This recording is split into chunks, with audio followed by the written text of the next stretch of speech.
Okay, we'll get underway if we're all here. Those who are going to attend this evening, and it's nice to see everybody here this evening, and those that are remote today. So, if I can have authorisation to sign the minutes of the meeting held on the 9th of January 2023 as a correct record of the proceedings. So move. Thank you very much. Apologies for absence, please, Lisa. Councillor Giawan. Thank you.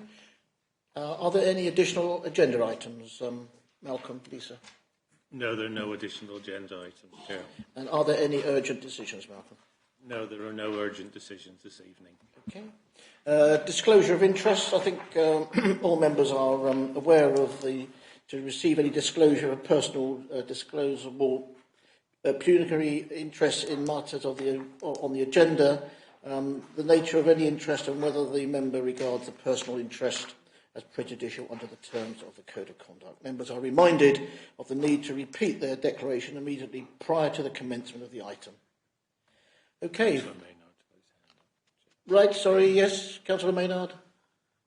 Thank you very much indeed, Chairman. Just to make a standing declaration, as I suspect something will come up during the budget debate that may relate to partners, i.e. Sussex County Council, so I make a declaration in regard of a personal declaration, not prejudicial insofar as I'm an executive member of East Sussex County Council. Thank you. Thank you. And Councillor Catherine Field? So, but not an executive member. Thank you. Okay. We move on. So the first report, agenda item 6, the draft revenue budget 2023-24, report of Tony Baden, Chief Finance Officer, to present the draft revenue budget and capital programme being for the period 23 to 28. Tony. Okay, thank you, Chair, and good evening, members. So this is the third and final phase of the budget setting process. It's a follow-up report from the one that went to Cabinet on the 9th of January and overview and scrutiny for their feedback and comment on the 23rd of January. Excuse me. So the report asked members to approve the 23-24 draft revenue budget proposals. They're largely detailed in appendices A and B. Comments from overview and scrutiny committee are included in Appendix C. There's another appendix, Appendix D, for the approval of special expenses, which are retained in the budget for 23-24, and I'll say a little bit more about that in a few moments.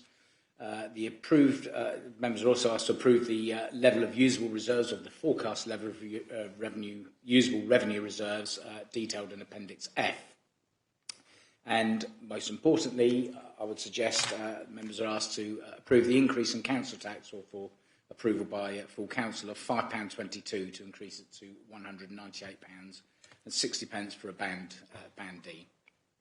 So, other recommendations in the report, Chair, which I think are very important. There's an offer of, we've received an offer of match funding offer of £1.49 million in respect of TA properties. We can match that offer from the government from the resource that we already have approved in the existing capital programme budget. I won't say too much about the scheme, as Joe Powell is far more knowledgeable about this particular item than I am, but I would say that it's another good news story, or it is a good news story for the council. This is additional money.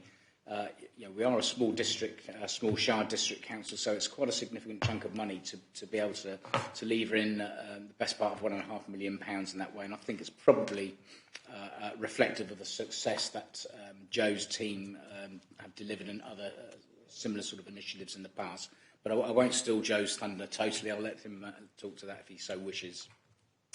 There's also a delegation to give the head of housing delegated authority in consultation with the portfolio holder to agree or to sign the memorandum of understanding required by the DLUHC as part of claiming that grant money. And the current council tax reduction scheme, there's a request for members to approve that be continued in 23-24, with the Deputy Chief Executive given delegated authority to make minor changes where required. So the headline numbers, I mean, most of the numbers, hopefully members will be familiar with most of them by now. We feel like we've gone through them at quite great length up until now. The revenue budget deficit for 23-24 was reported in January at about 2.2 million. It's now down to about 2 million. There have been a few changes, but not a huge number. And those are detailed in paragraphs 5 to 11 if members want to refer to those changes. And the total drawdown from reserves next year, including funding of capital expenditure, would take our predicted usable reserves number to around about £5.3 million by the end of 23-24. One of the changes from the 9th of January report, which I think is worth mentioning, there is further text in the report to explain in a bit more detail, is the devolvement of public conveniences to Bexhill and Sea Town Council pending their acceptance of the leases, I believe. We hope that will yield a saving of around £147,000. With regards to the financial stability programme, the savings target in January was reported at 1.9 million. It's now reduced to just over 1 million. That's partly due to the toilet savings, but more significantly, we've had to retain the special expenses next year, and they are detailed in Appendix D. The members will recall that the original plan was to devolve most of those services, if not all of those services, to towns and parish councils, and we haven't been able to do that for 23-24 yet. So those have been the proposals that those are retained for 23-24. Paragraphs 12 to 16 refer, and I say Appendix E has a little bit more detail about what savings we've achieved to date in the financial stability programme, which members may find of interest. I think it's fair to say that the FSP remains a big challenge and a risk to the Council's budget. There's no hiding away from that. However, I would say that paragraph 26 in this report is quite important. I'd like to draw members' attention to it because it does list several mitigating actions that the Council officers and members can take with a view to achieving and balancing the budget next year. So, for example, we've got a big increase in our homelessness budget. We've got to, I think, we're obliged, due to the sheer size of that budget, to manage that budget at a higher level, if you're not manage it at a higher level, but certainly keep it on the radar of senior leadership team. This is very much in keeping with a suggested practice by CIPFA as well. So I think that's quite an important litigation for us. There are other areas in the budget that we clearly we need to monitor much more closely or very closely, and we can manage our borrowing requirement as the year goes by. It depends on what capital expenditure requirements we have, and I think also more importantly or more significantly the service planning process. That process culminated on the 31st of January. It's too early to say or to quantify any savings in that process at the moment. But initial discussions with SLT certainly show that there are some significant savings that can be derived from that process. And they are also quite quick and easy wins and don't necessarily go against current council objectives and policies. So I'm quite optimistic that the gap that there is, or not the gap, but the target that we have to achieve with regards to the financial stability programme can be achieved by a combination of those actions. The capital programme, this wouldn't normally feature in this budget report, and the reason we've done it today, Chair, is that we've done it for expediency purposes, really, because the agenda was getting very big. It would normally go within the capital strategy report, but that's not going until the end of this month, along with the annual Treasury Management and Investment Strategy reports. But we do need the capital programme approved by Cabinet and by full council, so that's why it's in appendix in the report here tonight in Appendix C. And I say the main change really from what we've had in the capital programme is the Local Authority Housing Fund announcement from the DLUHC, which I've already mentioned, as I say, which is a very good news story for the council. Just finally, if I may, Chair, the budget consultation, that was rather a late paper, but that's attached in Appendix H. We always finish that process on the 31st of January.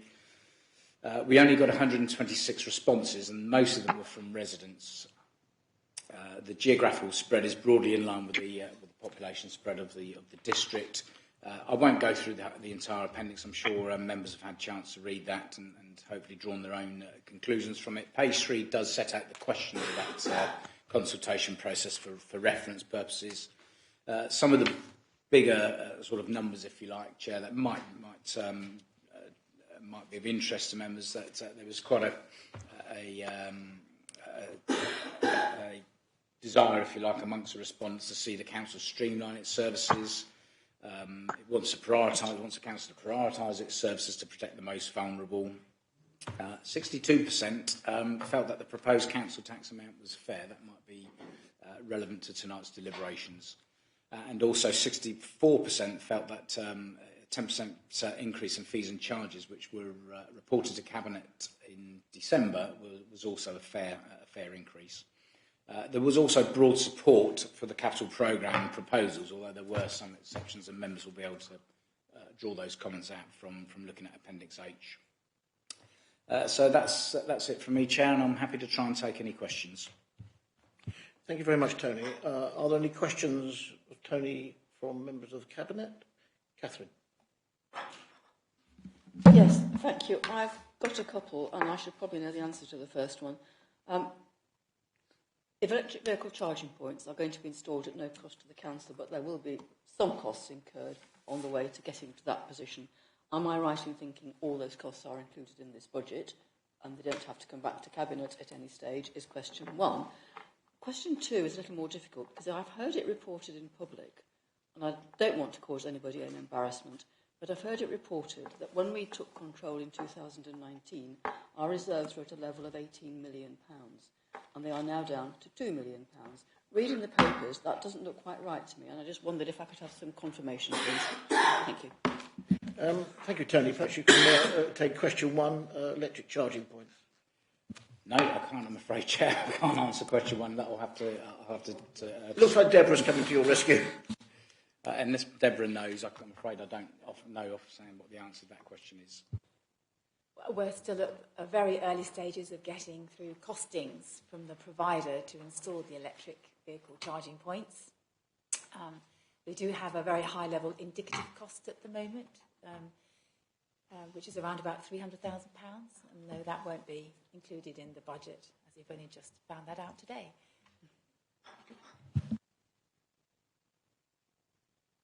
Question two, I'm better placed to answer, but sorry, I can't remember what the whole question was, Councillor Field. So if I forget to answer part of it, please remind me. But one of the part of the question was the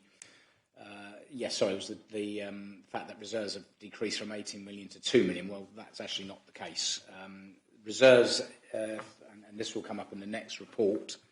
We forecast our reserves to be at the end of 22-23 around about the 7.4 million mark. So I'm afraid that's inaccurate. And even at the end of next financial year, as I've just explained in the report, we expect reserves, if everything goes to plan and everything comes into budget, we only expect our usable revenue reserves to fall to 5.2, 5.3 million. I think there's another point that needs to be made when we talk about reserves. In the context of the budget report and in the context of the monitoring report, I always refer to usable revenue reserves. Those are reserves that we can use to fund revenue budget initiatives. The council has other reserves. It has SIL money, it has Section 106 money, it has capital receipts, and there are restrictions on how we use those. So that kind of headline that the reserves have gone from 18 million to 2 million is, I would say, is slightly misleading and not particularly helpful, and it doesn't really tell the full story. As regards to whether it did come from 18 million to 2 million, I don't have the exact information to hand, but as far as I recall, I thought the forecast reserve level for 23-24 as made at 2019 was about 7.2 million, which is where we are now. What was it at May? What was the actual level at May of 2019? Yeah, that's a bit I'd have to check. I don't have that information to hand. Sorry.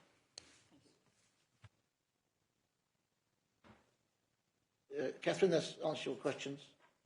Yes, thank you. Good. Were there any other questions of Tony at this stage? Joe, did you want to? No. Sorry, Christian, I'll come back to you. Joe, did you want to make any comments about anything in the report regarding that? Thank you, Chair. Yeah, happy to. I mean, just it's difficult to add a great deal of detail to Tony's summary. The money is for ring fence for the use to support people fleeing conflict, persons fleeing conflict. So that includes the Ukraine guests that we have and persons from Afghanistan and Syria and a wider diaspora around of that region. And it's an opportunity for us to purchase accommodation in order to supplement, essentially, or complement our existing temporary accommodation scheme, which the properties would be used for the purpose of supporting those groups I mentioned.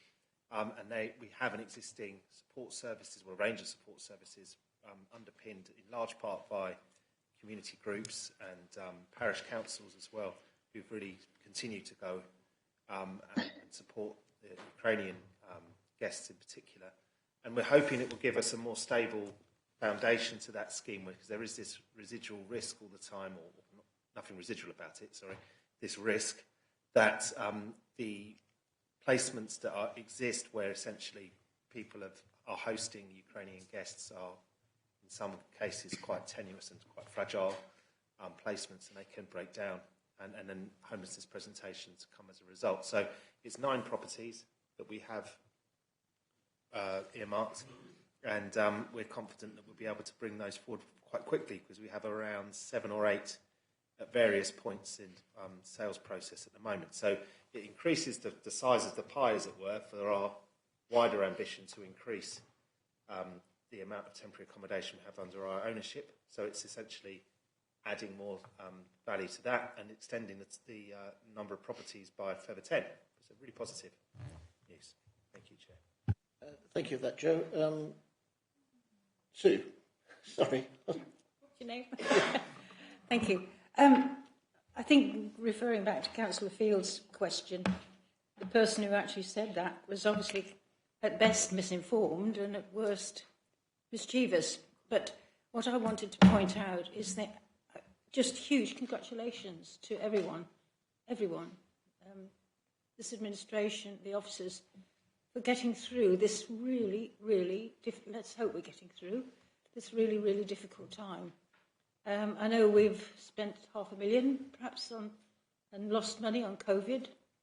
I mean, who would have thought that we would have to go through all these crises of external forces, COVID, inflation, the killer, and all the rest. So I just think we have done really well.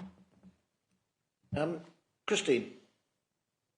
Yes, thank you very much, Chair. And I would like to echo Councillor Prochat's comments with regard to how the Alliance has performed. I've got a similar, actually, question to Councillor Field. We talked about the financial stability programme and the £147,000 savings on the toilets. I wondered if Mr. Baden can confirm that that is being removed from the special expenses. There are some rumours going around Bexhill that we're actually double taxing people for the cost of the toilets, and I would just like confirmation that actually in our council tax that amount has been reduced. Thank you. Thank you. Perhaps Lorna, would you like just to add to that, or Tony, you can add to that? Yeah, it was never in special expenses. The answer is it was never in special expenses. Yes, well, sorry. In that case, then it is removed from our council tax budget, from the budgeting lines. We're not charging taxpayers 147 and whatever Bexhill Town Council are charging. That's the point I'm trying to establish, that we have removed that amount from our accounts. Yes, you are correct. Okay, thank you. Councillor Maynard, Carl. Thank you very much, and thank you. I just want to redeclare, obviously, my personal interest, and particularly as Joe brought up the Ukrainian guests, and just want to, once again, and I make no apologies whatsoever for doing this, is to congratulate the teams both of the authorities and those that have been involved with the hubs across East Sussex, and actually making sure that the services we provided to our Ukrainian guests have been very much exactly what we'd hoped they'd be, and that this is an ongoing process. It's not going to go away, unfortunately, in the short term, because we know, obviously, of the situation in the Ukraine. But I just want to congratulate officers on both Rother and indeed East Sussex, and indeed all of those who have been involved in making sure that the Ukrainian guests stay here, both in terms of getting people into education, but also in terms of making sure those guests are housed properly and accessing the services that they need. So congratulations all round to those that have been involved. Thank you very much indeed. Kevin, all I'd like to add to this is actually reading through this and having sort of conversations with Tony. We've made real steady progress. This is real steady progress, and I think we're really well placed to take on what the plans are going forward. And I'm sure Kevin will be able to echo some of those comments now. Thank you, Chairman. And yes, I'd like to add my thanks, and particularly for Tony, who, I don't know if this is your last meeting, Tony, it's certainly going to be your last budget setting. I'd like to give you the whole of Cabinet's thanks for your work to now, and good luck with Aaron. Referring to Councillor Field's point about reserves, I can give a little more insight into that. When the financial plan was set in 2019-20 by the previous administration, the predicted reserves for now were £7.592 million. We're expecting our reserves to be £7.528 million, which is a reduction of about £64,000 on the position that was anticipated at the beginning of our administration. If you then throw in the fact that COVID cost the council around £500,000 as a net figure of lost income and extra expenditure that wasn't refunded by government, you could argue that this administration is actually £400,000 better off in reserves than what was predicted by the previous administration. So I think we need to look at that in its context and actually say that things have turned out pretty well. And we've heard today actually some good news stories for the first time in a long time over finance, which is really, really good. Just to put things into context, the council tax that our residents pay, 80% of that is swallowed up simply by the waste contract. 80% of what people pay is for emptying their bins. So we do an awful lot more with the 20% that's left of that measly figure. And you'll see that that is proposed is a council tax rise for Band D of £5.22 a year, £5.22 a year, 10 pence a week, to £198.60, which is less than £4 a week. We do an awful lot with our money, But of course, that's some of the problem, that those figures are very low. We've already found that inflation has eaten into £900,000 of our available resources. And of that figure, £630,000 is already baked into our costs going forward, and that will not reduce. So the financial position is still precarious because we are still facing inflation. We are still facing the fact that we can only increase our council tax by 3%.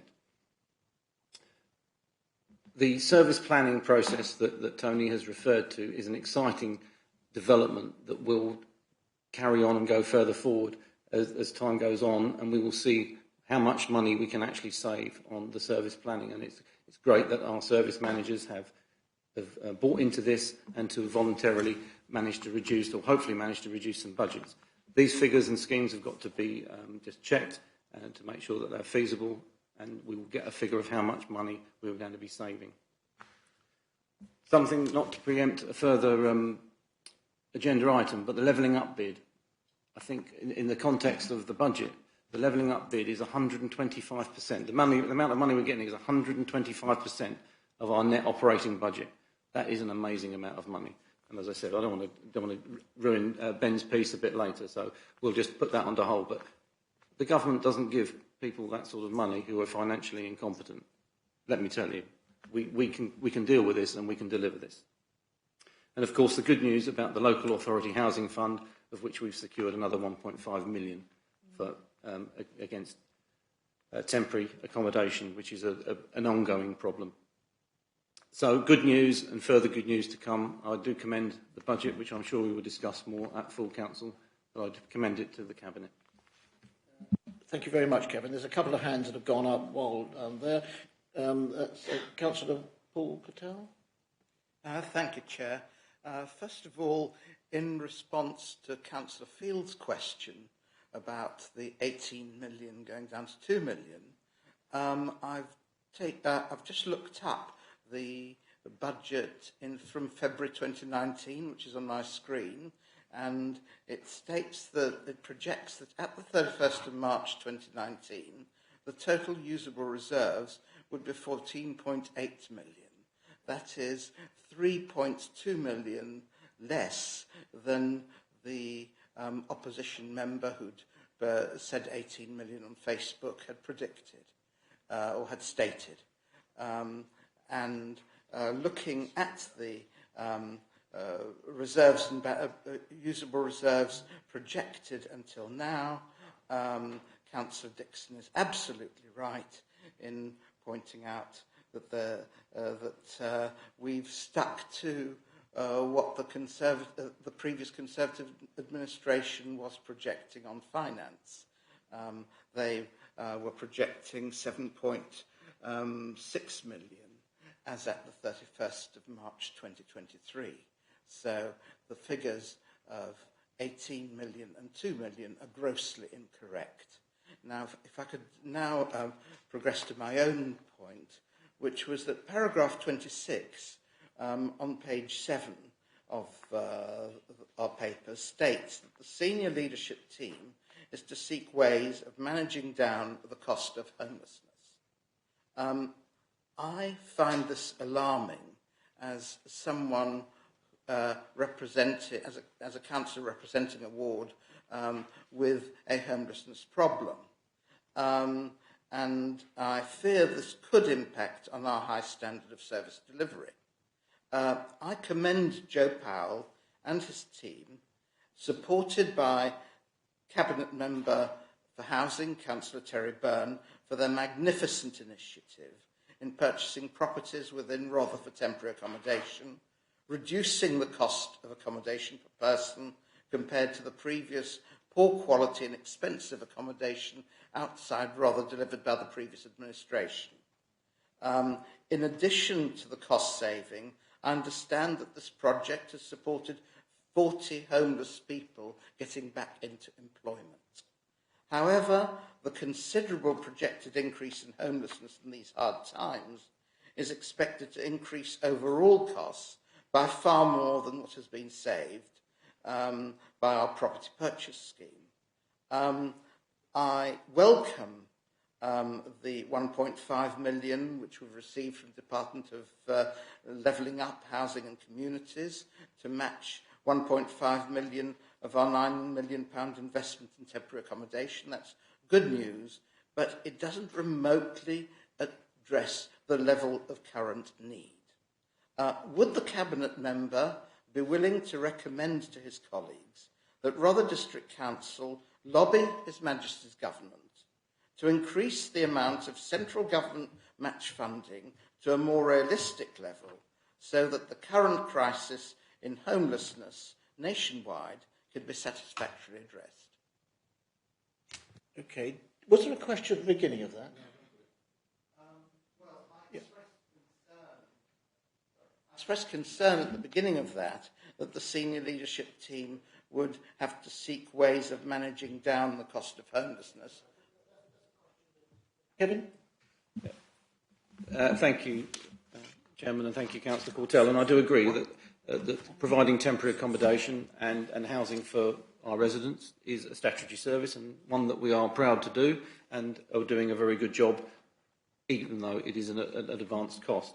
And I do agree that should our costs become unmanageable, that we should start lobbying our MP for help from central government if we do not get, if we get to that position. And I do think it's testament to this administration how much we've improved, and obviously to the officers and Joe and his team who we've improved this service, but the need for the service is continuing and is getting more. So the cost of that, of course, will increase, and we do need to make sure that we are properly funded for that, Chairman.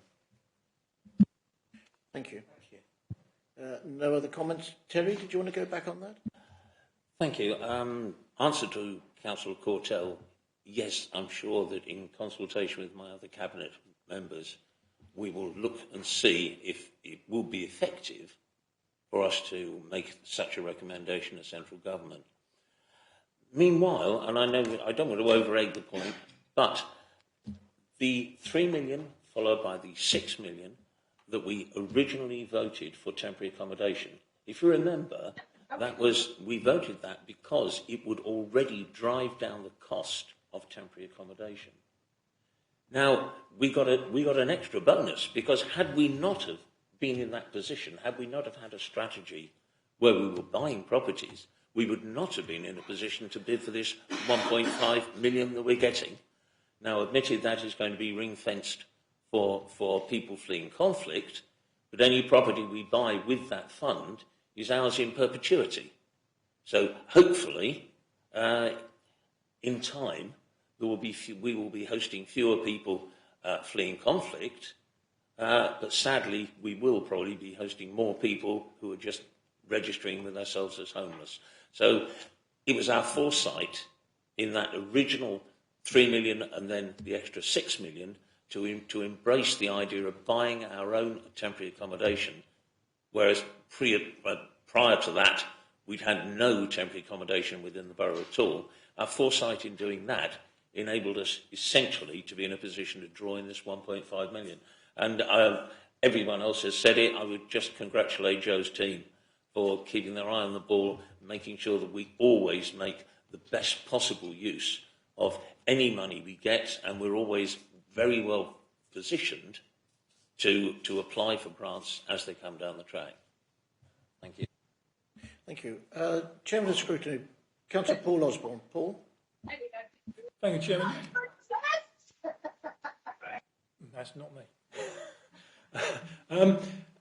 No, I think this very question with regard to the homelessness budget came up at scrutiny, where I think there's an extra 250 or £500,000 gone into the budget, and we sort of asked the question, well, you know, we've invested to save, the cost has increased, and Joe sort of explained, well, there's more demand. We knew with the COVID, with the sort of cancellation of evictions and everything else, you almost sort of knew that there would be increased demand coming at some stage. So I think it's heartening that and the right decision to invest in the property. It's excellent that Joe's team has got another £1.5 million, so we doubled that to £3 million. But it just proves the potential issues that they're going forward with increasing prices of houses and rent. That you know, even though we've increased our budget and increased our portfolio, there's still a drag on the cost. So we have done, you have done, if you like, the right thing in investing, because if that investment hadn't been made, we could have been in a whole world of pain, to be honest. So, well done. Yeah, absolutely spot on. Councillor John Barnes. John. Yes, I'll begin with a correction and then go on to talk about homelessness. I'm sure Councillor Cortell wouldn't want to mislead the council, and it is quite important when you're drawing comparisons from the past. Very difficult to do given COVID has intervened and cost this council £500,000.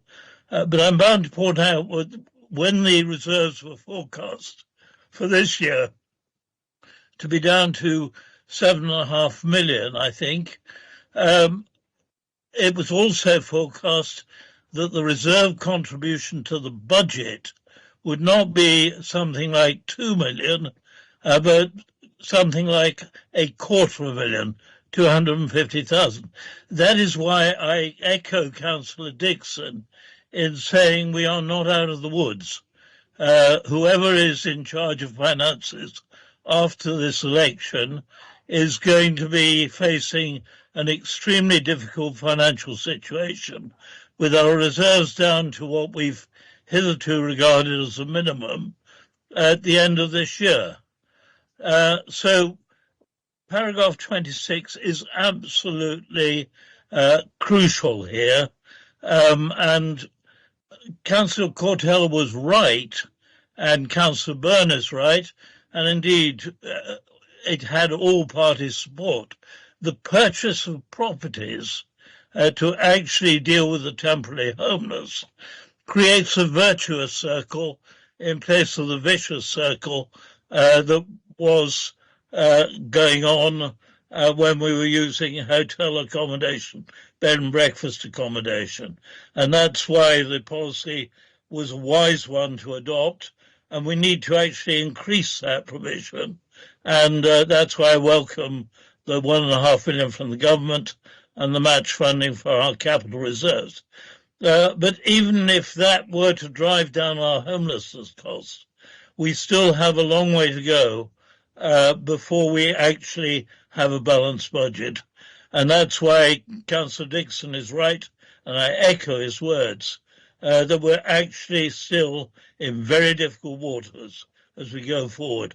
I do congratulate Joe Powell and his team.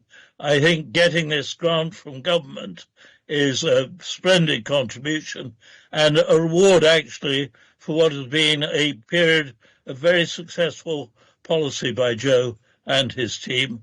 So I do congratulate them, but I don't think we should sit back and think that we're going to face an easy passage in the next 4 years. I don't think there's any thoughts of that, quite honestly. I think we're well placed and we've made a lot of good progress, steady progress. Is it a question that's relating to... It's relating to Councillor Barnes' statement. If I could just make a factual correction financially. I have the last budget of the last Conservative administration in front of me, and far from being £250,000 in reserves, going down, depreciating reserves, the first year was projected to go down by 3.1 million, the second year by 1.9 million, and the third year by 1.2 million. I'm reading straight off the previous administration's budget. Okay, well, I don't want to debate that here. We've got the budget in front of us. We've had it moved, and I think somebody can second this. Thank you very much indeed, and thank you, Tony, for the work that's gone into it with your team. I think it's I think we've made some real steady progress. All those in favour? That's unanimous. Thank you very much indeed. Thank you, Tony. If we can move forward to item, I can find it. Beg your pardon. 23. Oh, right. Christine, your hand is still up. Did I omit you asking a question, or was that a trading hand? She's not there. She's gone. It's a trailing hand. Apologies. Okay, fine. Thank you for spotting that, Lisa. Okay, so agenda item 7, the Revenue Budget Capital Programme Monitoring Q3. Purpose of report to note is the estimated financial outturn for 2022-23 based on expenditure and income to the end of the Q3, 31 December 22. Tony? So if I may, Duncan Ellis, the interim Chief Finance Officer, is attending remotely, and he produced a report and will present to Cabinet. If that's, okay, thank you. Welcome, Tony. Sorry, Tony, Duncan, even. Good evening, Chair. Good evening, members. Thank you. As Tony's outlined and as the Chair has outlined, you've got the paper in front of you this evening for the budget monitoring report for Q3. So this covers the period up to the end of December for both capital and revenue. So I thought I'd just very briefly run through some of the key aspects of the report for you, and then following that, I'm happy to take any questions, Chair. So just in terms of the revenue position, we are forecasting to be slightly lower than the original budget forecast by around 133,000, and there's a general fund summary provided for you within Appendix A. I think it's important to note that still requires a drawdown from reserves of over £3 million. So in terms of that conversation we've just had about the budget, it still represents a challenge for the future to make sure your medium-term financial position is sustainable. And as we've discussed, we're working hard with service managers in terms of the service planning to try and make sure that we're not using reserves to plug any budget deficits, because as Tony will have been telling you for a number of years, I would imagine, that's not a sustainable way to balance your budget. So I think that's key. But paragraphs 3 to 13 cover the key variances by service area within the report.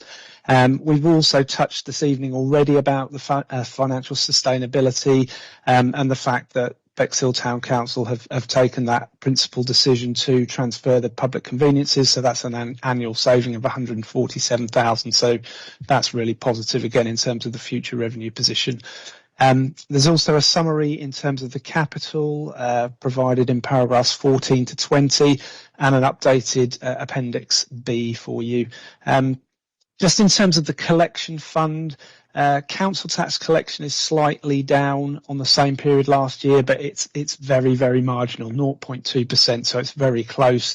And correspondingly, there's a slight reduction in income that's been collected, but again, that's less than 1%, so nothing to be of concern. If you look at the business rates summary within the report, it looks a bit strange compared with last year, but that's because last year we had a number of COVID reliefs that were still coming through the system. But if you compare collection rates now with pre-lockdown levels, they're very, very similar. So again, that's holding up well. Whether the slight downturn in council tax collection reflects the ongoing pressures in terms of cost of living, that's something we'll continue to monitor and keep an eye on. So really, I think the key messages from this report: the overall year-end outturn is expected to be in line with the budget, which assumed a drawdown of around £3 million from reserves. Importantly, we need to keep focusing on those savings for the future, and we will keep looking at those, and we'll be talking about those over the coming months. So, yeah, that's really it for me, Chair. Nothing to add to that, but I'm happy to take questions. Thank you. Yep, thank you for those comments, Duncan. Are there any questions of Duncan from the floor, externally? No, I don't think so. We'll move this report. Yeah. Thank you, Chair. Yes, I'll move it. I don't know if this has gone to scrutiny yet, has it? Is this before scrutiny or after scrutiny? No, sorry, this hasn't gone to scrutiny yet, just because of the tight timetable between the period ending in December and the Christmas break, but it is scheduled to go on to scrutiny. Thank you, Chair. I don't think there's any more to add. We'll see how Q4 ends up. Okay. I'll move the report. Move the report. Second report. Thank you, Jonathan. Those in favour? That's unanimous. Thank you very much indeed. Thank you very much, Duncan. Nice to see you this evening. Thank you, Chair. Yeah, cheers now. Bye-bye. Right.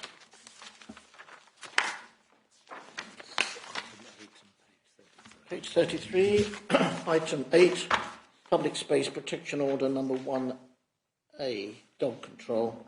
This is Richard Parker Harding, Head of Environmental Services. Report to seek authority for consultation, I believe. Richard, thank you.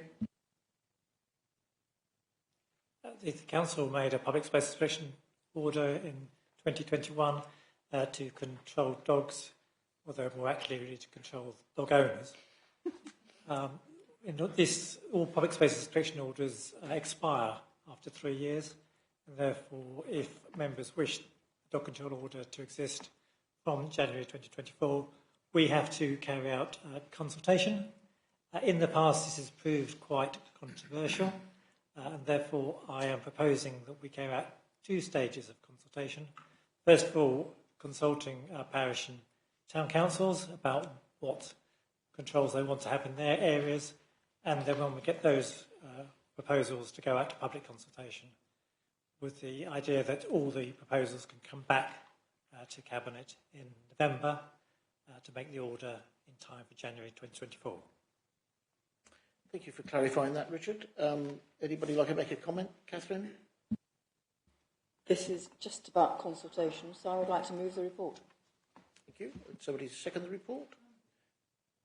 Second, just a quick question. This is not going to be affected by the bonfire of EU regulations, is it?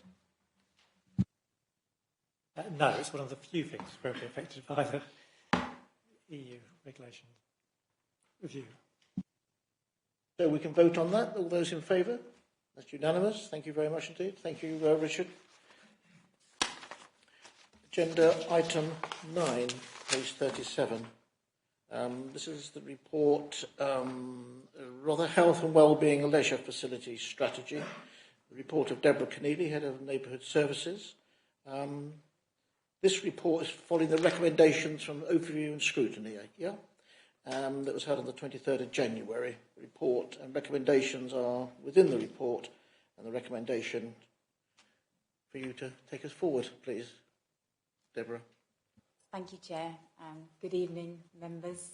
Yes, this report presents the results of the public consultation on the draft Health and Wellbeing Leisure Facilities Strategy, which, as Councillor Oliver correctly says, went to overview and scrutiny on the 23rd of Jan for their consideration, and now onwards for this evening's Cabinet.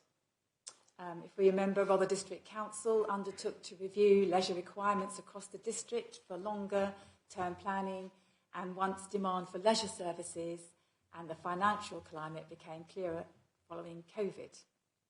The strategy is to be considered in conjunction with the wider playing pitch strategy and leisure facility strategy that's currently being undertaken jointly by the planning teams of both Rother District Council and Hastings Borough Council, which will inform and ensure that the new local plan reflects residents' and sports clubs' requirements into the future. To put the draft Health and Wellbeing Leisure Facilities Strategy into context, paragraphs 3 and 4 of this report outlines two operational aspects that need to be considered. One being that the leisure operator contract for Bexhill Leisure Pool and Bexhill Leisure Centre expires on the 31st of March 2024, just over 12 months away. And the second being that both buildings and plant equipment are ageing and in many instances are coming to the end of their life and will need replacement in the very near future. So the draft Health and Wellbeing Strategy was approved by Cabinet on the 31st of October 2022 and went for public consultation in November and December. The public consultation sought comments and feedback on all aspects of the strategy, but most particularly the strategy's vision, key principles, aims and objectives, and the role of the town and parish councils as partners in providing leisure facilities. As set out in paragraph 9 of this report, the consultation generated an excellent level of response when compared to similar consultations, with 685 responses received, which was quite an amazing number. A copy of all the submissions is available in full in the members' room. As can be seen from paragraphs 12 to 16, there is overwhelming public support for the draft strategy. 84% of respondents agreed or strongly agreed with the vision. 83% agreed or strongly agreed with the key principles underlying the vision. And 88% agreed or strongly agreed with the strategy aims. And finally, 82% agreed or strongly agreed with the objectives.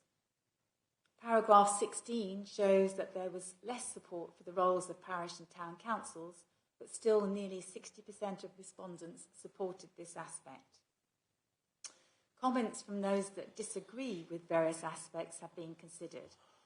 Many were related to the temporary closure of Rye Swimming Pool. Working in partnership, leading to increased layers of bureaucracy, perhaps, and lack of funds to make a real difference to buildings and activities. Various suggestions were received during the consultation that can be included perhaps in paragraph 5.3 of the strategy. These sort of things were club analysis and survey from the wider Bother and Hastings strategy work, That's the playing pitch strategy I was talking about earlier. Local clubs and volunteer sector are recognised. More emphasis perhaps placed on accessibility, relationship with public transport and the rural areas, and various other ideas that were put forward. Finally, the wording a key principle 2 was discussed during the recent overview and scrutiny meeting, and it was suggested it might be reworded as set out in the second recommendation of this report. So in summary, there is overwhelming support for the draft strategy as written, and Cabinet is asked to recommend to Council that the strategy be approved and adopted as amended by the additional commentary at paragraph 5.3 and the rewording of key principle 2. Thank you, and happy to take questions. Thank you, Deborah. Hazel, there's a question coming over here. Just a comment. Actually, thank you, Deborah, for that report. Just a comment, really. We're, in our local plan, where we're meeting with parish councils, we've met with quite a few now. One of the issues is about open spaces and playing fields. And we're going to get this report, aren't we, through Hastings? But quite, I mean, it's clearly a problem in the rural areas about the state of their pitches. I mean, we went to Canberra and Johnson's Field is like probably playing on a ploughed field. And then there's all the flooding issues that where football can't be played on their pitches. So I just highlighting that there's a real need, and I think particularly in the rural areas. And I don't know how that's going to be addressed once the report comes out from the joint report with Hastings. Okay, Hazel, do you want to comment, please? Yeah, thank you. No, that's a really good point, Councillor Projak. Do we have any timing? We don't, do we, when it's coming, the report? The local plan? No, the playing pitches. The playing pitches and strategy, not at the moment, no. I have Sorry, not at the moment. Yeah, my fear is that with the current situation in Hastings Borough Council, with all their difficulties, that we might end up with a delay. I certainly hope not, because we have a critical need for this to get done. So I think what we should do is get a clear indication from Hastings as to when it's going to be ready, because I haven't had one. But just to echo Deborah's concise report, I mean, this is really encouraging, the fact that we had such a good response, and it was quite varied. But I was quite disappointed that given what we've just said about the rural areas, that there was so little response from town and parish councils. I think there was only 8 that actually bothered to respond. And significantly, Bexhill Town Council didn't respond either, which I found really rather strange.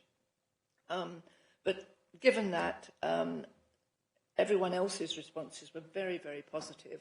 And I'd like to reassure everyone who did comment and who did make suggestions that they have been really looked at, and we will include some of them because some of them are really, really quite good. So I'd like to recognise all the work that Deborah's done, and also Rachel, but I cannot endorse the recommendation from Overview and Scrutiny. We had considerable discussion about this, I recall, at the time when this came to Cabinet, and we sort of agonised over the deliverer word. And we decided that we would keep it in, but, and I hope I've got this right, we said that the Council's role is one of enabler and signposter and deliverer where possible. So I would like to leave it that way, because I believe that covers any future situation we may find ourselves in. So I would not be in favour of the rewording that is suggested by Overview and Scrutiny, unless anyone else has any comment about that. Other than that, I'd like to recommend that we revert to the original wording and that is what is agreed. And the original wording is...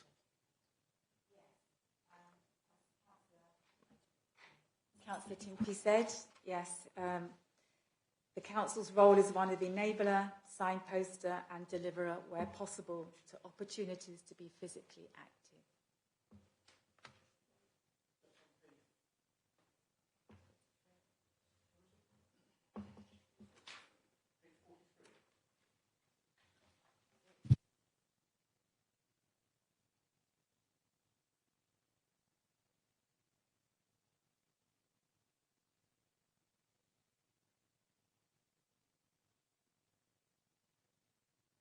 Sorry, to opportunities to be physically active, yeah? Fine. So that's where we've identified we're moving forward on that. Thank you very much. And is there someone to second this? Seconded. And I think it's been an excellent...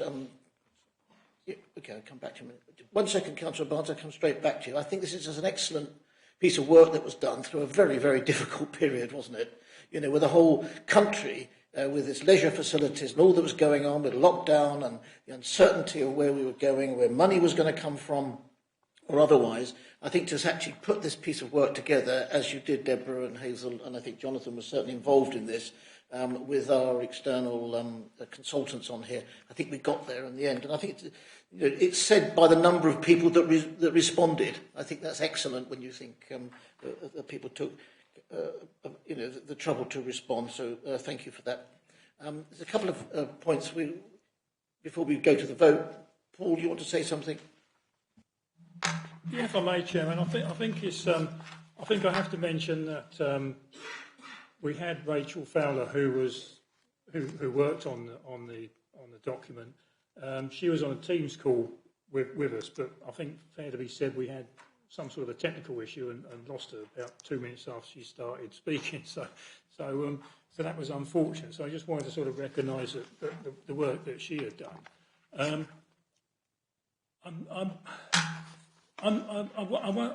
don't know what I am really. I'm slightly disappointed that you won't sort of take the wordings that we've come up with at scrutiny.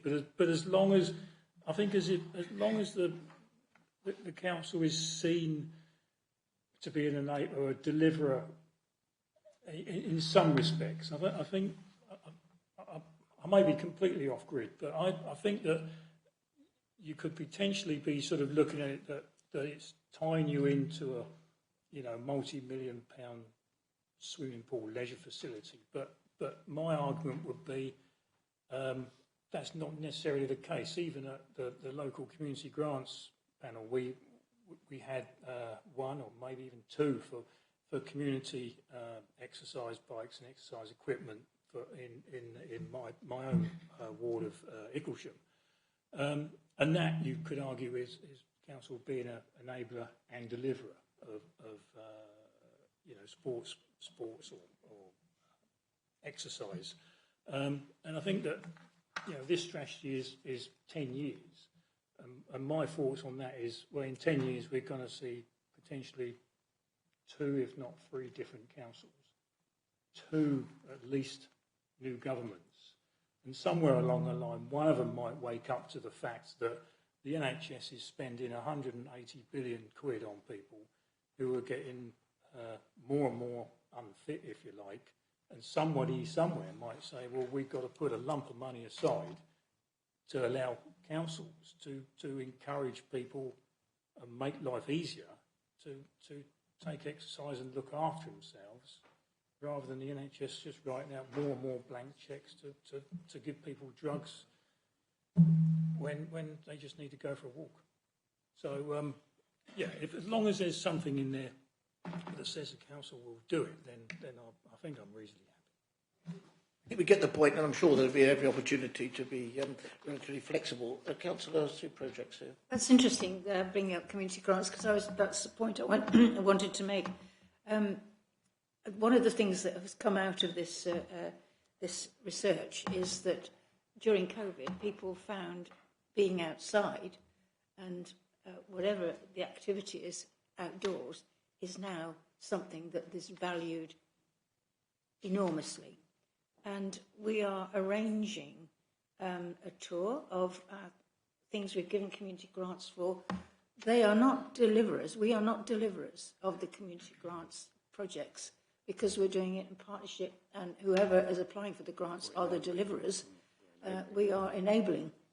And so that's a really good example of how we can contribute. I do hope that we can get to Battle as one of the examples, because they are like the gold standard. We've given money for all sorts of activities on Battle Recreation Ground, and that's something Battle can be really proud of, and perhaps something that we could replicate and encourage other parishes to actually go forward with that kind of activity for all ages, for all physical people, who whatever challenges they have. It's for everybody, that facility, and that is really something to aim for. So that is a really good example of how the role that Rother can play. Thank you for that. Before I go on, Councillor Byrne, Councillor John Barnes, I think, Ben, you wanted to make a comment on something that we passed over. That's all right. It was just a quick clarification on the playing pitch strategy that people were worried about. It's back with officers. The draft version is back with officers for comment and review.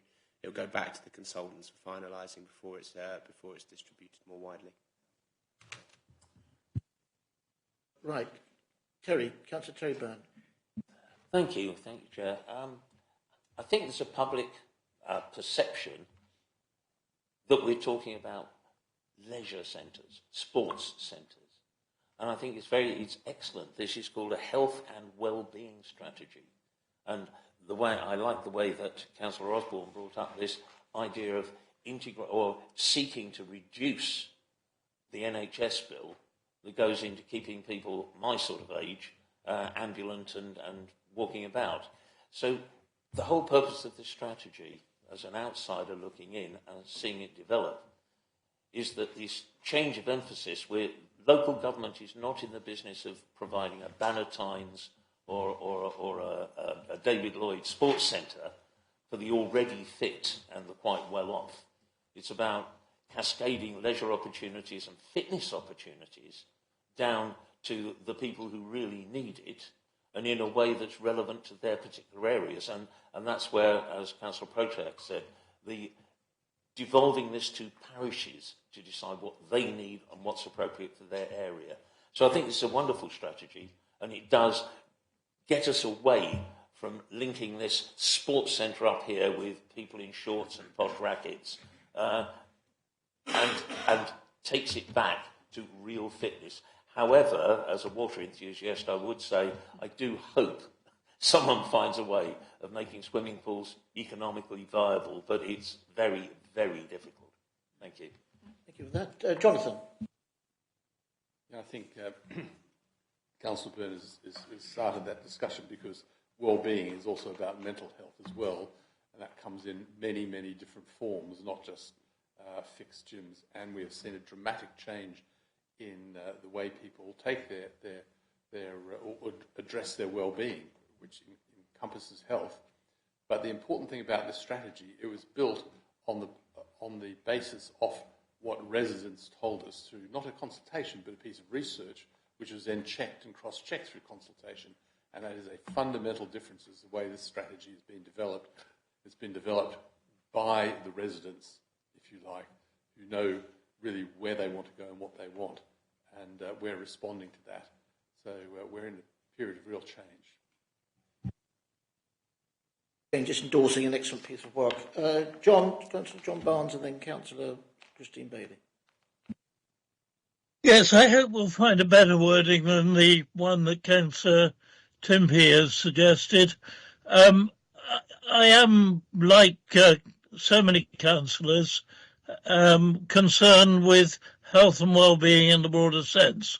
And Deliverer just doesn't always have to be about finance there. There will be important opportunities in the local plan where we will want to be helping facilitate. And I think the importance of really this swimming pool, as opposed to physical sports centres, is it contributes massively to recuperation from operations and illness. It contributes to mental health.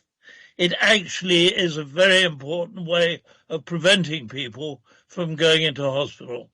And there is no leisure facility in this country that is really able to run at a profit. What I'm hoping is the government will take this seriously, and rather as we were ready with our strategy on the homelessness bid, I think we need to be ready for the government to start putting national health money and other money into the well-being of our population. And we need to be planning ahead. Remember, this is a strategy not for the next 2 or 3 years, but we're looking ahead a decade, and we need to be planning to actually meet some of the well-being needs of our community, where in partnership with health, in partnership with local parish councils and town councils, but really we ought to be giving a lead in certain areas where we know finance is going to be difficult. Thank you for those comments. I think you all would agree with them in some way, shape or form. So I've got Councillor Field, and then Councillor Bayliss, and then Councillor Cortell, and then we can finish off over here before we go to a vote. Thank you. Thank you. I would agree with Councillor Barnes. I think we all hope the government will do an awful lot to help us. I'm still in the field of hoping at the moment, but I think Councillor Timpey's words just cover all bases and make it as wide as possible and give us as much opportunity as possible to do what we can to help in the way everybody's described. And I really can't see why we're arguing about it. Yeah, I totally agree with you. Right, Councillor Christine Bayliss. Yeah, yes, thank you very much. Again, I think this is an excellent outcome and an excellent strategy. I think this could be a model for how we develop policy and strategies going forward, where we look at the trends, where we look at market research, and then we use that to develop a proposal which we then consult on, because this has got real ownership amongst the general public that's living in Rother. I mean, we all know that that there are voices that are calling for us to build a leisure centre. As Councillor Barnes has said, these days nobody can build a leisure centre that makes money. It would always be a loss leader. And in our current financial position, to be spending that amount of money on the basis that it would never make a profit, would never make a return on that investment, that would be really foolhardy. And finally, as somebody who's championed this for a long time, I just to remind everybody that this council invested £1 million in leisure and sporting facilities at Sidley Rec, opened in this summer, and delivered that wonderful facility for young people and older people. So we are really committed to this strategy and committed to delivery. Thank you. Thank you for those comments. I think we will endorse them. Councillor Cortell, do you want to have a comment? Thank you, Chair. Yes, I agree with Councillor Barnes, and swimming pools in particular are something which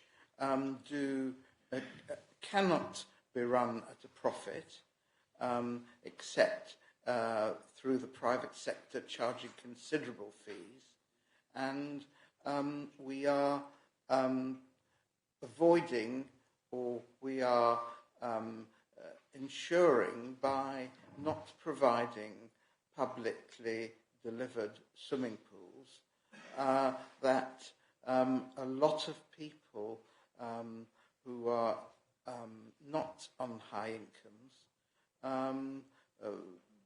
fall down on their fitness, and it will cost the NHS and the nation a lot more.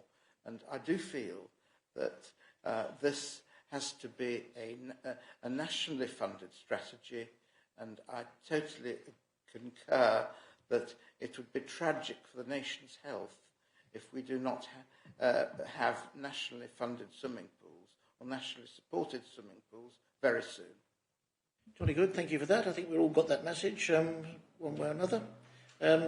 Hazel, yes. Yeah, thank you. I just, in going back to Councillor Barnes's point,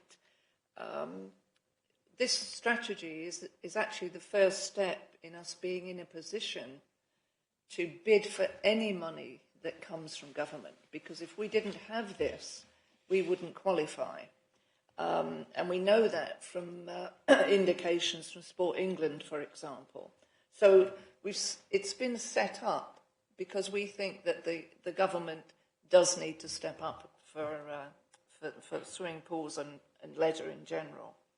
But going back to Rye Pool, for example, there's been an independent review of that particular pool, and it simply cannot sustain itself no matter what you do. So that's really disappointing, but we're still working on that, Malcolm, aren't we?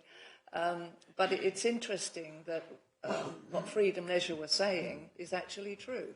And that's been proven by looking at the figures. So anyway, I'd like to commend this with the amendment, please, and thank you very much, Deborah. Jonathan, I think we just need to sort of vote on that, and that's unanimous. Thank you very much indeed. Thank you again, Deborah, for all your work. I hope you're feeling a bit better than you were earlier. I'm sorry to keep you up quite so late this evening. Let's move on to agenda item 10, page 45. This is the report of Ben Hook, Director of Place and Climate, the Old Lid Road Council-led housing development. Are you going to survive the report, Ben? Because I know you were struggling as well. So over to you. Thank you, Chairman. Fortunately for me, I've got my colleague Tom Atkinson here, who's our Development Projects Manager, who's going to walk Cabinet through the proposal.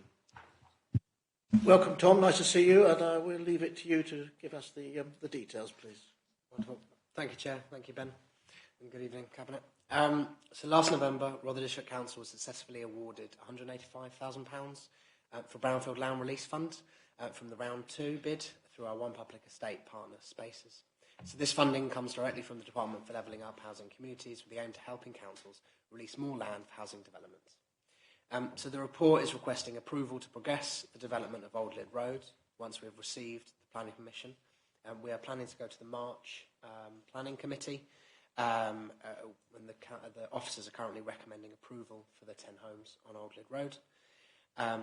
So once that has been once a decision there has been achieved, we will aim to get into agreement with our estates and maintenance team to complete the first parts of the Brownfield Land Release Fund funded works, which we'd aim to start in October after the summer season at Canberra has finished. The recommendation of this report is to include these costs in the Council's capital programme. I'd like to highlight pull out two parts of this report and potential issues that may arise. So one of them is parking. As anyone who knows Canberra well knows, parking is a big issue there. We're aware that removing one of the car parks in Canberra will cause issues, and a lot of the planning comments have stated about that. The first time this was reviewed, the site was actually allocated for housing in 2016 as part of the Canberra Village SPD, and then again in 2019 in the updated development and site allocations local plan. And we're working with other officers in the council to mitigate this loss of 70 spaces by improvement work taking place in Western Car Park. And that will increase the amount of space by sort of levelling and boundary works, which will increase the size of the coach park in the summer and will double up as replacement winter parking and it also will increase the amount of summer parking spaces to include in excess of what is on Old Lydd Road. And the second bit I'd like to raise is the aim that we will be building these homes and homes for Rother residents. As the report explains, Rother has an acute issue with holiday homes and second homes that puts a lot of stress on the local housing stock. And so officers will be doing all we can to make sure these homes are kept for residents of Rother, and we're currently exploring the best ways to do this. And the successful application for Brownfield Land Release Fund did stipulate that these homes will prioritise local people, which we're required to report on regularly in our quarterly reporting. Some more details on this will be provided once the delivery route has been confirmed, which we will be coming back to Cabinet with more details in due course. Thank you very much. Paul Cotell. Sorry, Osborne. It's the head. Sorry. Thank you, Chairman. I feel I sort of have to say something as a local member for Canberra. I welcome this. I really do. It's excellent that we got the money in, and we can get the site sort of ready for development. That might not concur with residents of Canberra, who every time, and I read through the planning comments last night, which took me about an hour because there's loads of them, and they all say Canberra needs more parking than you know. Well, my argument to the parish council has always been Canberra should be for Canberra. Canberra should not be for day trippers. Canberra should be for residents of Canberra. And if you want to spend 8 months of the year looking at an empty car park, then fine.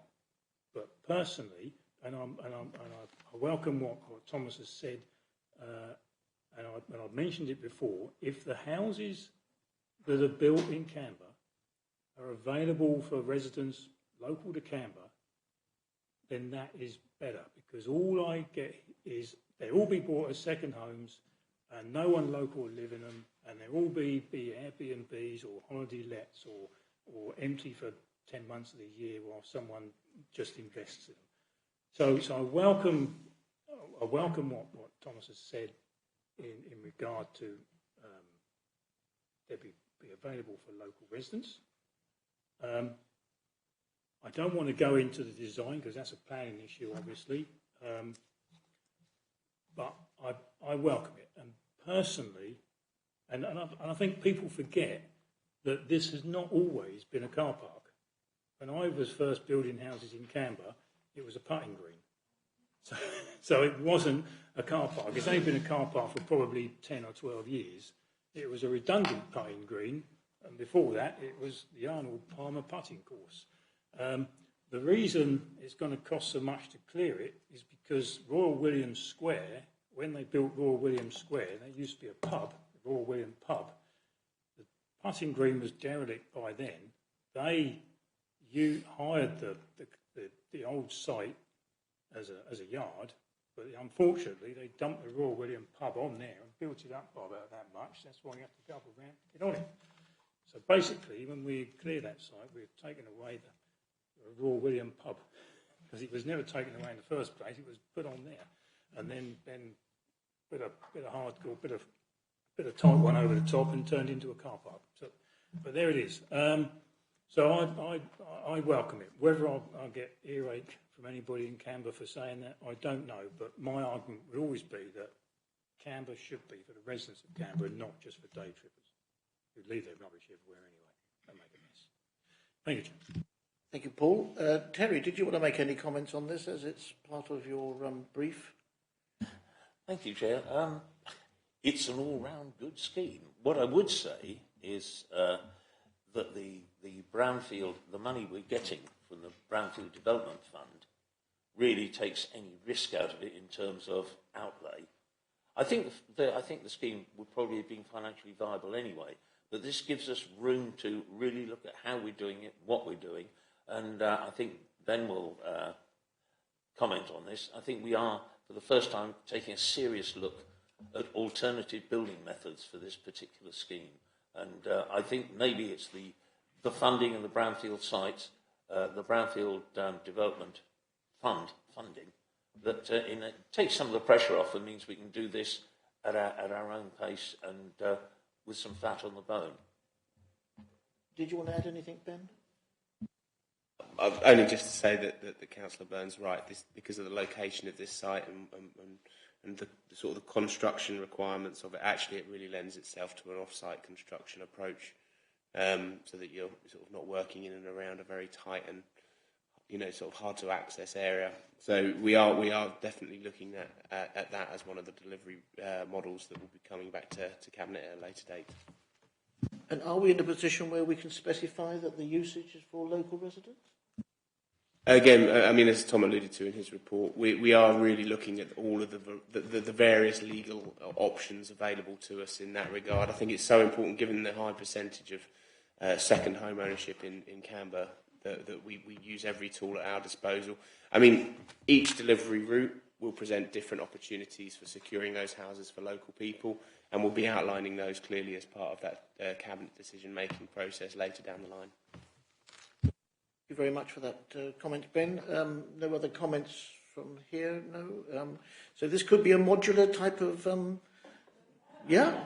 So that gets somebody excited, I'm sure. Those who've... sorry, have we moved it, Terry? I think you did, didn't you? I would like to move this report. Seconded, thank you. Those in favour? Jolly good, that's unanimous. Thank you very much indeed, Tom, for bringing this forward, and we look forward with interest to see how it all progresses. Thank you very much. Are you going to stay for the rest of the meeting, Tom, or do you want to make a move? Okay.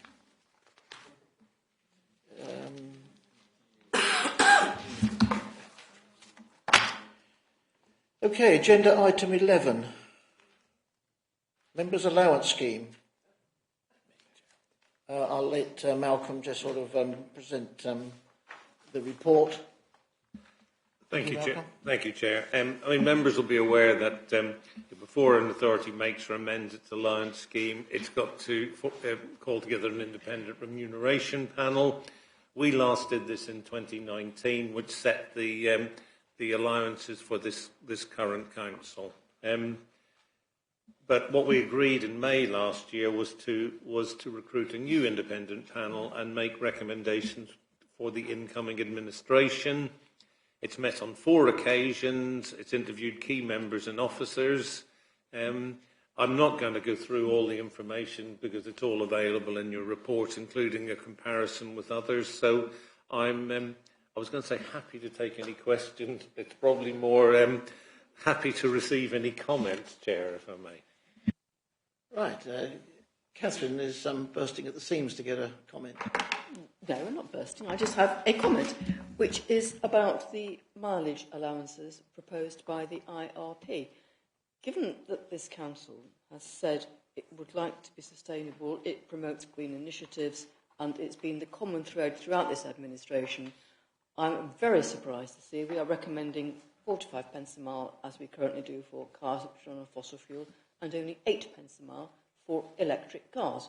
Because a vehicle is a vehicle, running costs are running costs, and we shouldn't be saying you're going to be penalised for using a green alternative.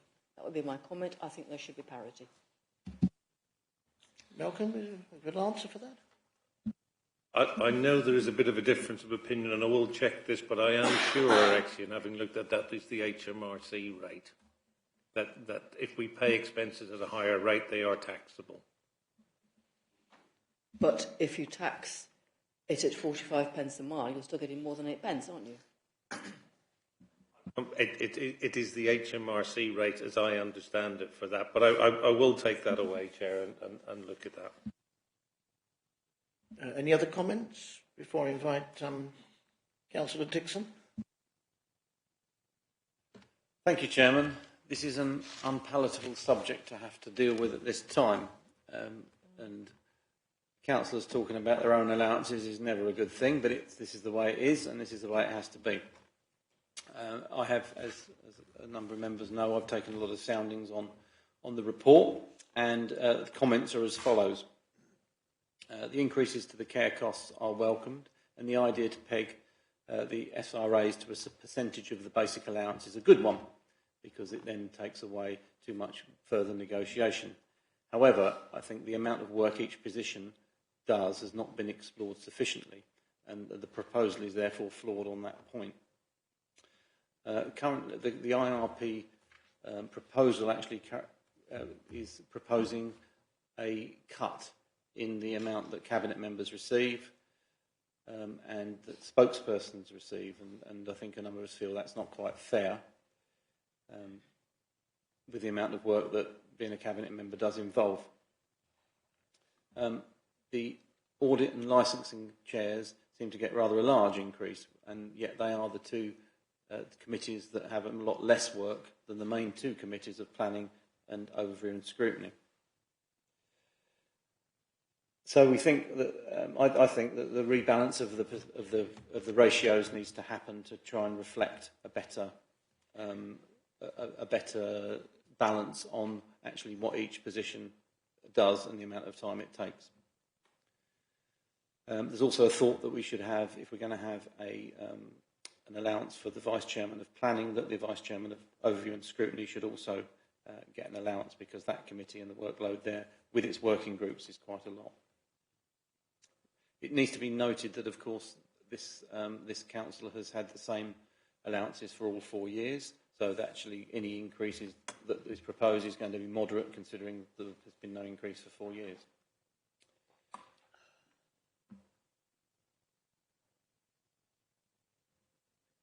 The group leader's proposal is a little bizarre. It could mean that small groups have a leader with an awful lot of allowance. And I know from experience, the more members you have in your group, the more of a job it does become.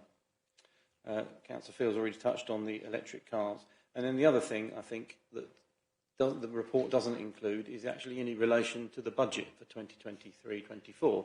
And as a finance person, I do think we need to be looking at what the proposals are in relation to the budget. And I think discussions need to happen between now and full council to actually make sure we have a £282,000 budget, but that does include mileage rates and such things as conference budgets. So we need to drill down exactly what we've got before I think we can decide what we can recommend. I don't know if there are any other comments or any other observances from anyone else. Anybody else wanted to...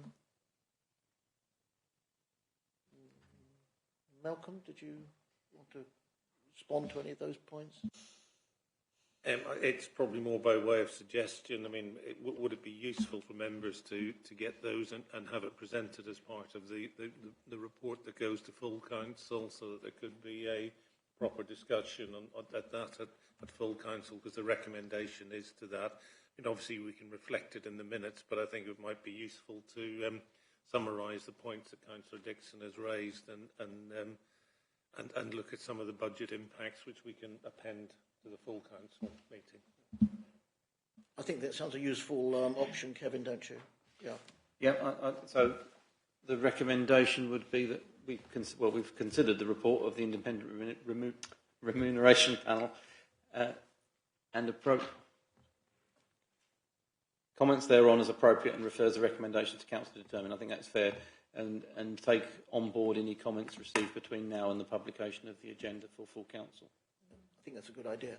I think we should just acknowledge the work that was put in by the independent...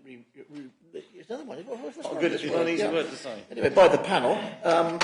This is a very thorough report, and they've obviously looked at everything, and they've come up with it with their best interest to identify something that we can work with. Councillor Cortell. I'll just clarify, Chair. Does this mean that the points that Councillor Dixon has made, quite rightly, are simply going to be appended as observations, or will there be an aim to have an alternative report or alternative recommendations at full council? I'll let Malcolm answer that. There isn't. This is the report of the Independent Remuneration Panel. I better say that slowly just to get it. So there is not an alternative report. What we can do is look at the points that have been raised. it is up to full council. You know, the decision is going there for the final call on it, so it's up to full council how it plays it. Sorry, I'm trying to understand. Can amendments be made at full council to this report? Thank you.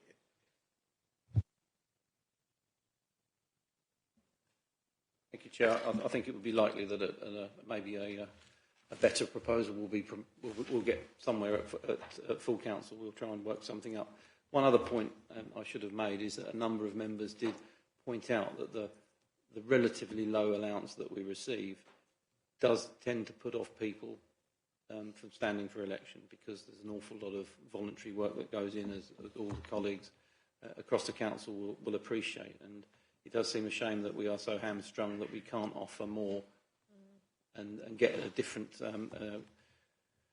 people who actually aren't kept or retired, I think was the phrase that Councillor Field always used. Retired and kept.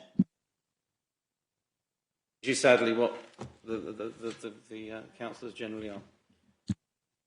So we will. You're proposing this. Somebody's going to second your proposal, and we'll vote on that, and that's unanimous. So there's a bit of work to be done by everyone involved. Thank you for that. So agenda item 12. Oh, that's Malcolm again. Confirm the named appointment of the role of our interim Chief Finance Officer. Thank you, Chair. Just very briefly, I mean, as you referred to earlier, Tony leaves us next week, I believe, Tony. And if I may, if you will indulge me a moment, Chair, but on behalf of all the officers at Rother, is to extend our thanks to Tony for his the work he's put in. I do believe he's left the council in a very firm foundation. There's still work to be done that members have referred to tonight, but I think, as Tony has often said, we may have a problem, but at least we know we've got a problem, and also we have a plan to deal with that problem.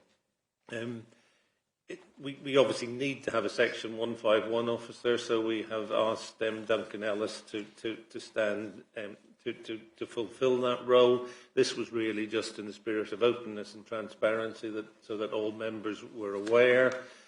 One of the key requirements that Duncan has to fill, I have to say, is to remember that Lorna's name is not Laura. But that's one of the key things that I know that we have taken up with Duncan to make sure that he's okay on that. But it's not a disciplinary matter. No, it's not. No, Chair, no. So other than that, Chair, I'm happy to take any questions. I think most of us have now met Duncan on screen or otherwise. So and I would just like to reiterate, having worked with Tony as this administration over these last few years, and I'll make these points again. One, we've made really steady progress, and I think this is under your lead on all of that, and I think we are well placed to go forward. And I wish you really well, Tony, because you've brought quite a refreshing sort of insight into the numbers, which sort of people get a little bit baffled with. But thank you so much. Sue. Chair, thank you. Could we please minute our thanks to Tony and wishing him well with what we have just said about his work here. Thank you, Tony.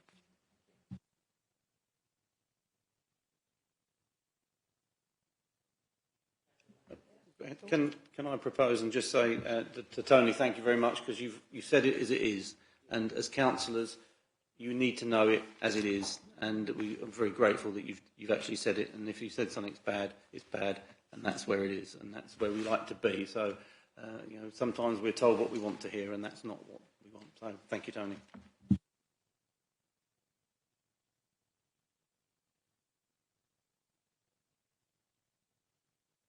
Thank you very much indeed. Right. Agenda item 13. Ben, the Levelling Up funding. Recommendation to Council that the Levelling Up Fund projects for City Recreation Ground and the Delaware Pavilion be added to the capital programme for 2.692 million and 23.203 million respectively. And I think that, the point was made by Kevin earlier, government do not make these funds available to any local authority that they don't feel they've got the confidence in to discharge this significant amount of funding. And I think a lot of that goes back to the work that we've been done under Tony's leadership there to make sure, and Ben and other officers are putting this very, very exciting bid forward. Ben.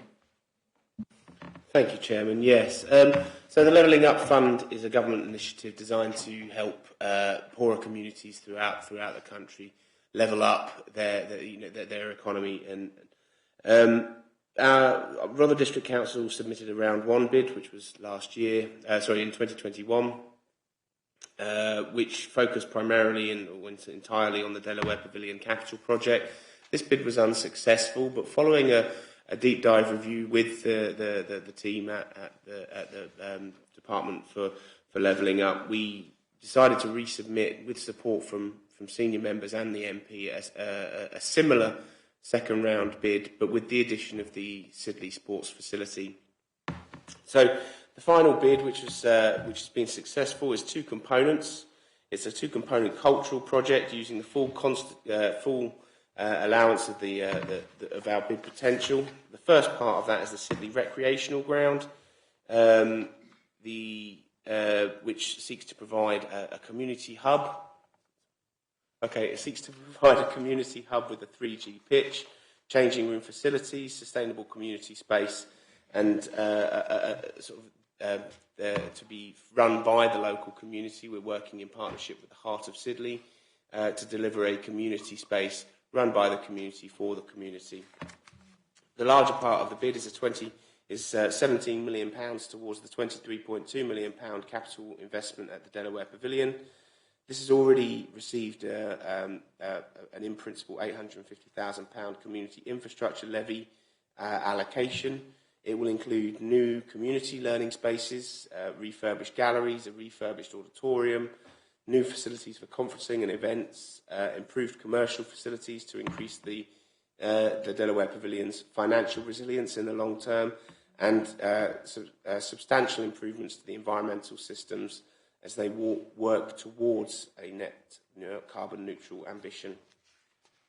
So, if I may, Chairman, the recommendations here are for the Council to accept the grants that have been made on offer, to progress the projects, to agree with the two beneficiaries of that, the Heart of Sidley and the Delaware Pavilion, the remit for those projects, and to procure all the necessary funded works in line with the Levelling Up funds. I've also provided a proposed governance structure outlined at Appendix A, which will give members reassurance that there'll be continual oversight, proper programme management, and a strong steer both from leaders here at the Council and at the Delaware Pavilion and the Heart of Sidley throughout the lifetime of the project.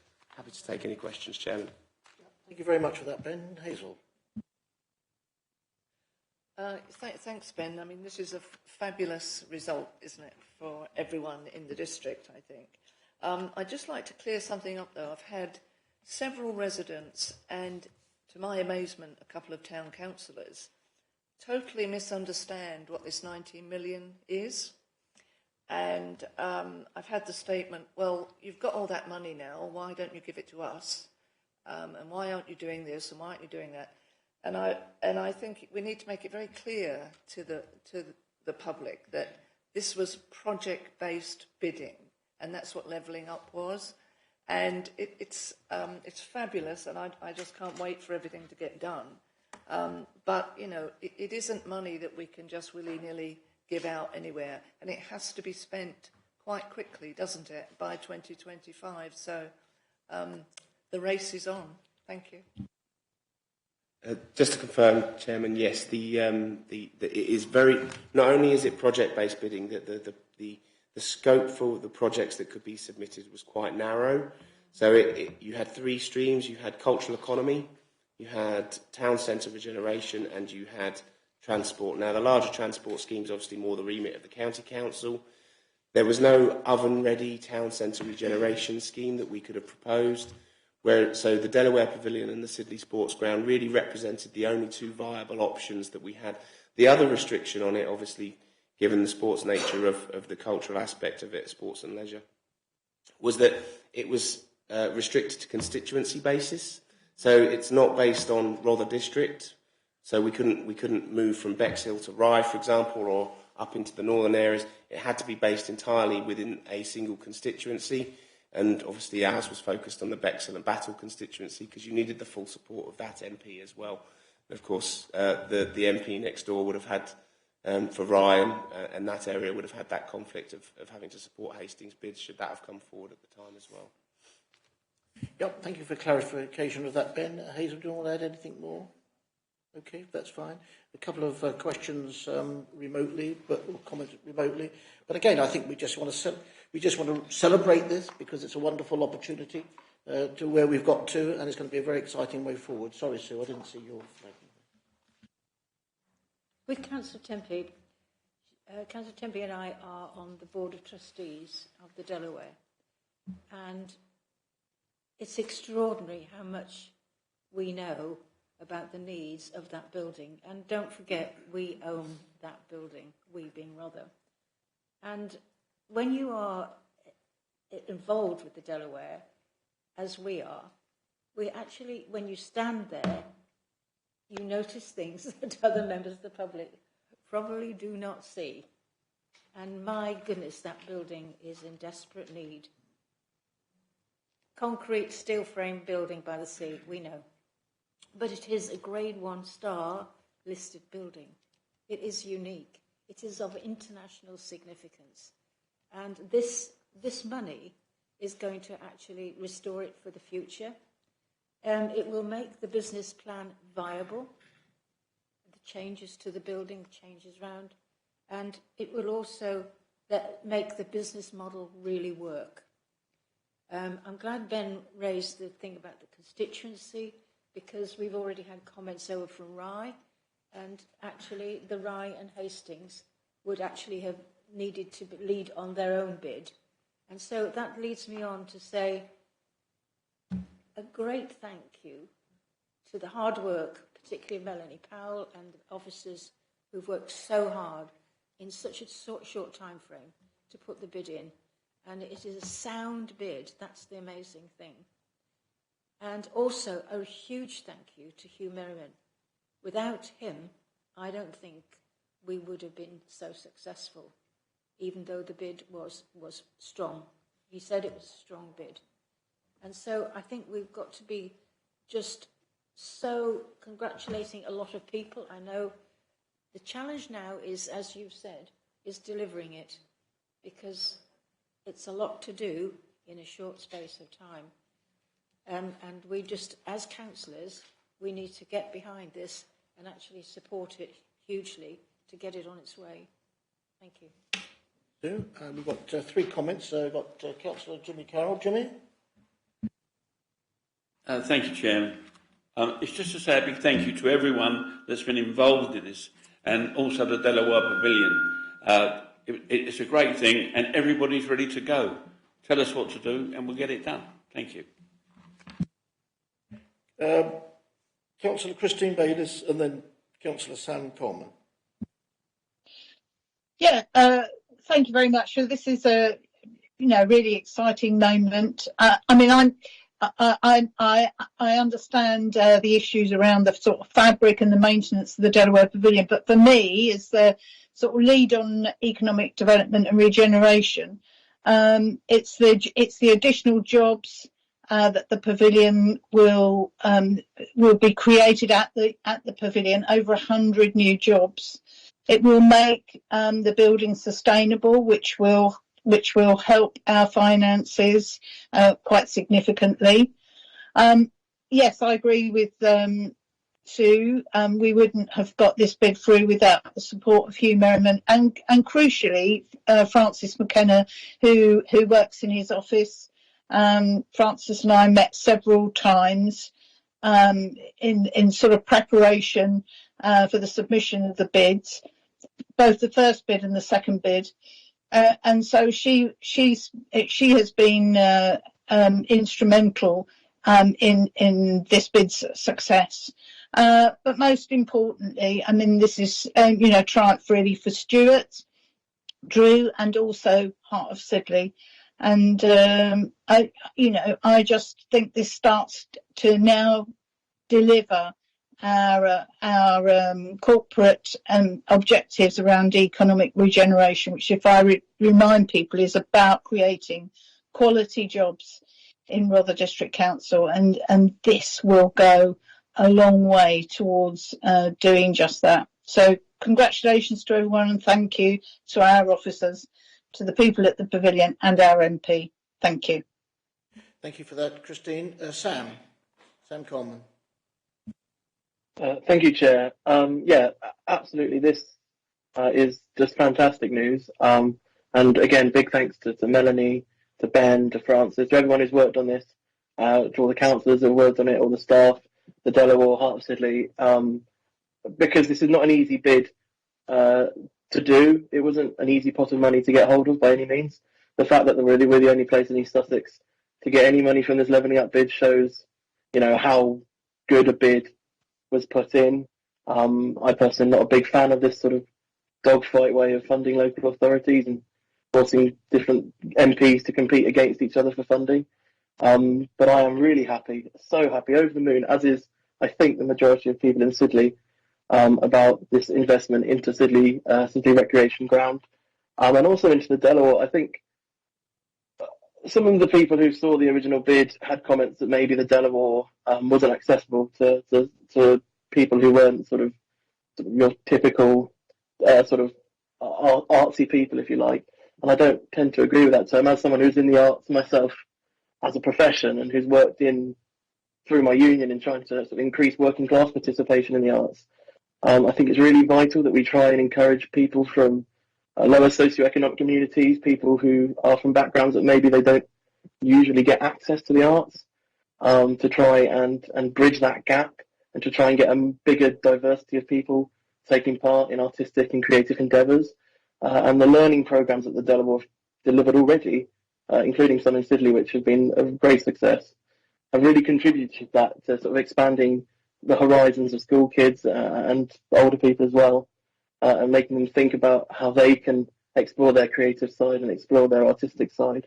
And so having more money for that is really great. And of course, having money to develop this centre in Sidley Recreation Ground is going to be phenomenal. I will just mention, because I know a couple of residents have raised it with me this week, that the car parking in Sidley Recreation Ground at the moment is a bit of an issue already with the amazing BMX and skateboard facility.